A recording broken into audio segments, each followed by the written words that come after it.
The current economic challenges that confront the country demands innovative ways of doing business across all spheres of the economy, and the role of development financing cannot be underestimated. To promote and finance MSMEs and sports, especially in agricultural value chains, development banks remain vital. Speaking at the DBG-UGBS Development Finance Dialogue Series in Accra, the Deputy Chief Executive Officer of the Development Bank Ghana, Michael Mensah, assured of the bank's preparedness in building a financial ecosystem that inspires women and young entrepreneurs towards inclusive growth.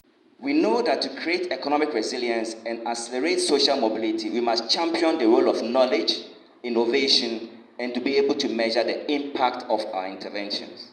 At DBG, we often speak about the need to make an impact. So here are a few of our key interventions we will deploy to enable us to make an impact. DBG will increase the availability of long-term funding through debt financing, equity financing, and guarantee products to critical industry sectors that have a strong potential to transform our economy, namely the agribusiness, manufacturing, ICT, and value services. We have already invested up to 300 million cedis since we were launched last year. We have also committed 500 million cedis of long-term funding to be invested in the maize, soybean, rice, and poultry value chain in the next 12 to 18 months. This intervention is to enhance food security in Ghana. In addition to providing funding, we'll be complementing our funding with providing customized capacity building to local businesses in the sector of interest. Meanwhile, an associate professor at the University of Ghana Business School, Professor Vera Fiado, is urging stakeholders to leverage on development financing to address the structural gaps in the financial market.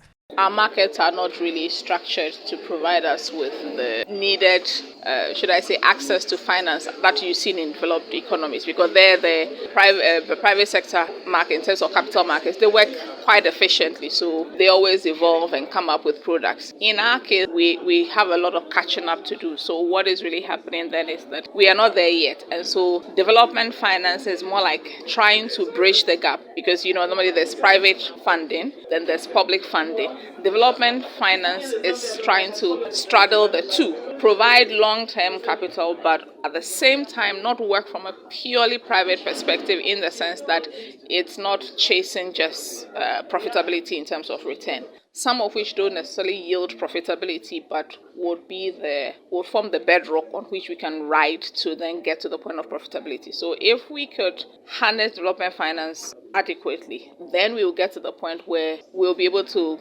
develop the various markets that will speak to both the separate public sector needs in terms of welfare, etc., and also speak to the private sector need for profitability.